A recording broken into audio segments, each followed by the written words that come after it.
Nilikuwa naongea na mtu nikimwambia kwamba imani yako inaweza ikakuponya iwepo kwamba una imani ya kutosha mbele za Mungu. Imani inaweza ikasimamisha mambo yako katika mambo usiotingizika. Imani inaweza ikasimamisha huduma wako. Imani inaweza ikasimamisha mambo yako. Na ndiposa nikawa ninaongea na mtu nikasema kwamba kuna watu wanaweza wakaungana ili waweze kukumaliza, na watu wanaweza wakaungana ili wakuharibie maisha yako, na watu wanaweza wakaungana kifamilia, wakaungana kiwarafiki, wakaungana ili ya kwamba maisha yako isiendelee. Lakini imani ulio naye mbele za Mungu inaweza ikakufanya ukaonekana mshindi mkubwa sana mbele za maadui zako. Na hivyo ndivyo nataka niseme ya kwamba katika Biblia kulikuwa na mtu mmoja alikuwa anaitwa Paulo. Watu waliungana wakafunga, wakakosa kukula kukunywa, wakafunga ili ya kwamba wakaweze kumwangamiza Paulo. Lakini katika kupitia maandiko Biblia inaniambia kwamba Paulo alikuwa mshindi. Bwana asifiwe sana. Paulo alikuwa mshindi. Paulo alikuwa mshindi. Aliweza kushinda. Maana walipokuwa wanapanga mipango yao kinyume na Paulo, Mungu alipanga kinyume nao. Na hivyo ndivyo nataka niseme na wewe. Na watu ambao wamekuwa wakiniulizia mambo ya crusade, wakiuliza kwamba wengine wameniita reverend, wengine wameniita apostle, wengine wameniita evangelist, wengine wameniita mchungaji. Na yote nataka nikwambia kwamba ni majina tu inapita. Haya ni majina ya ulimwengu. Ile ya kwamba ninaomba jina langu liandikwe katika kitabu cha uzima wa milele. Jina langu liandikwe katika kitabu cha uzima wa milele. Sasa nataka niwaambie kwamba crusade mlioulizia inakuja. Crusade mlioulizia inakuja. Maana wengi wamejua crusade ya United vile ilivyo. Sasa crusade ya United inakuja, na ikuje tu kwa sababu inakuja. Inakuja kuokoa wale ambao wamepotea. Inakuja kuokoa kwa wale ambao wamelemewa. Inakuja kuokoa kwa wale ambao wamekataliwa. Haikuje tu kwa sababu inakuja. Inakuja kwa sababu ya kuokoa. Inakuja kwa sababu ya kuponya. Sasa jitayarishe katika hiyo crusade ukiomba malango zako zafunguliwe, malango zako ziinuliwe, malango zako ili kwamba ukikutana na mimi uweze kuona kwamba malango zako zikifunguliwa. Unaweza ukao unaniona tu nikipita, unaweza tu ukaniona ya kwamba kwa sura, lakini hii ni mwili tu, lakini kilicho ndani mwangu aliye hai ndiye anayejua. Kilicho ndani mwangu ni Yesu Kristo, ndiye anayejua kila alichoweka ndani mwangu. Sasa unaweza ukanitazama kimaumbile, unaweza ukanitazama kimwili, lakini kilicho ndani mwangu kinaweza kukuponya. Kilicho ndani mwangu kinaweza kikakuweka viwango vingine. Kilicho ndani mwangu kinaweza kikakuletea amani. Sasa jitayarisha katika hiyo crusade ukiomba. Ombea hiyo crusade inakuja. Ombea hiyo crusade inakuja. Tuko tunaomba kufunga na kuomba. Kuna watu ambaye walikusanyika. Kama crusade ya last year, watu walikusanyika, watumishi wa Mungu. Watumishi wa Mungu wa maeneo haya walikusanyika. Siwezi kuwataja Yohani, na siwezi kuwataja kwa majina. Walikusanyika baada ya kufanya crusade Jumapili jioni. Nikimaliza crusade walienda wakakusanyika saa 11. Walikuwa wameshikana mikono saa 12. Wameshikana mikono kwa ajili ya kufunga yale maombi nilikuwa nayo mahali pale.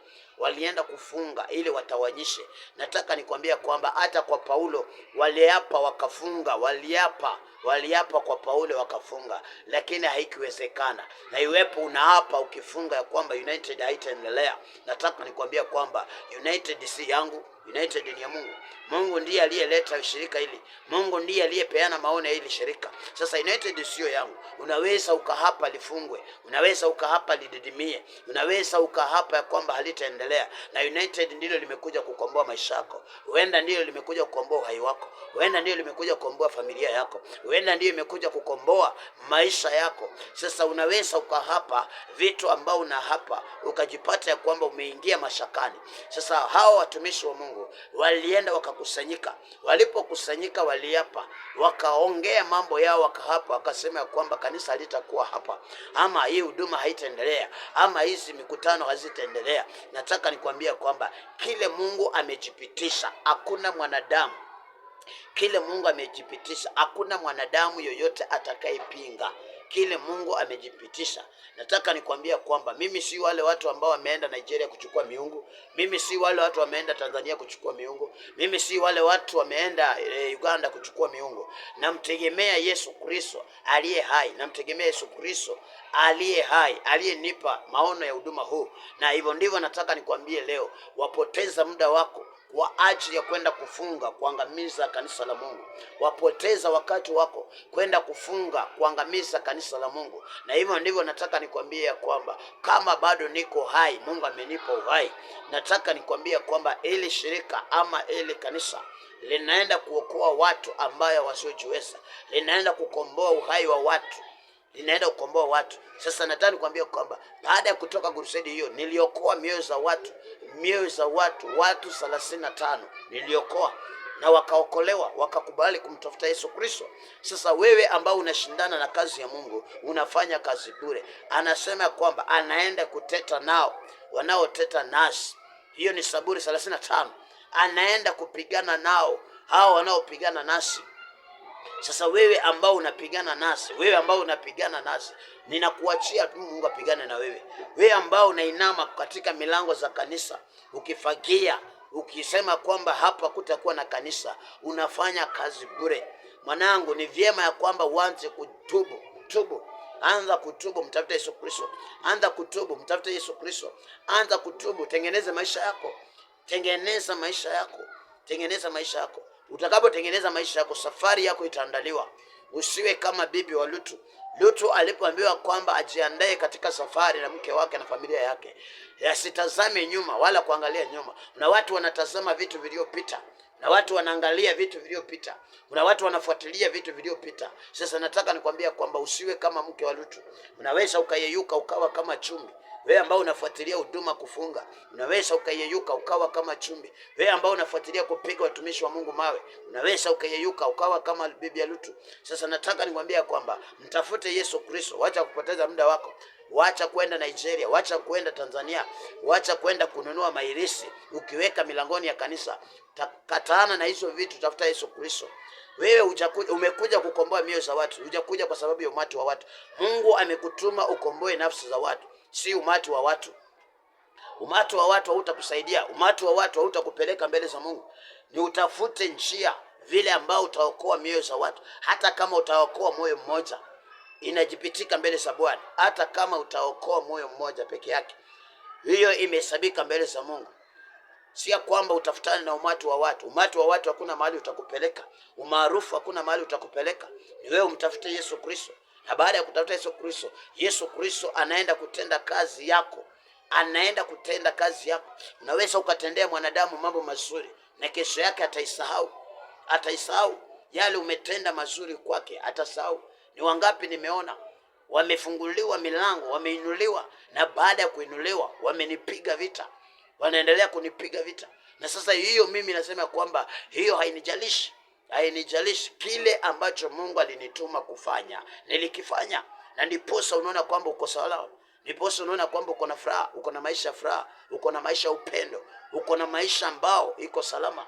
Sasa hiyo hainijalishi hata ukinigeuka kunipiga vita. Nilifanya yale Mungu amenituma kufanya kwako, na yote yalifanyika. Na alijipitisha, ulisimama. Alijipitisha, nafsi yako ilisimama. Alijipitisha, umepokea amani. Alijipitisha, umepokea furaha. Na hivyo ndivyo nataka nikwambia kwamba wacheni tumtafute Yesu Kristo, pasipo kugeukia miungu, pasipo kugeukia wanadamu, pasipo kugeukia vitu ambao havifai. Tafuteni Yesu Kristo wapendwa. Mimi jambo ambalo naweza kuambia kwamba ni umtafute Yesu. Tafuta Yesu. Yesu ana mipango mizuri katikati ya mwanadamu. Yesu ana mipango mizuri ndani ya mwanadamu.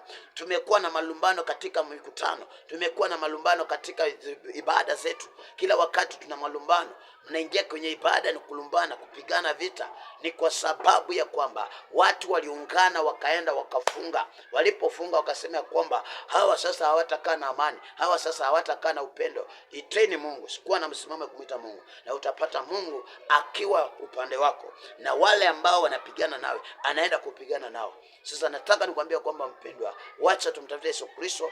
Ninakukaribisha katika mkutano zetu, kama siku ya leo ni siku ya ibada, na hivyo ndivyo tunaendelea na ibada zetu za weekly. So nakukaribisha Jumapili, wewe ukiwa karibu, karibia Jumapili, na Mungu amani akubariki sana. God bless you. Shalom, shalom. Tukutane Jumapili.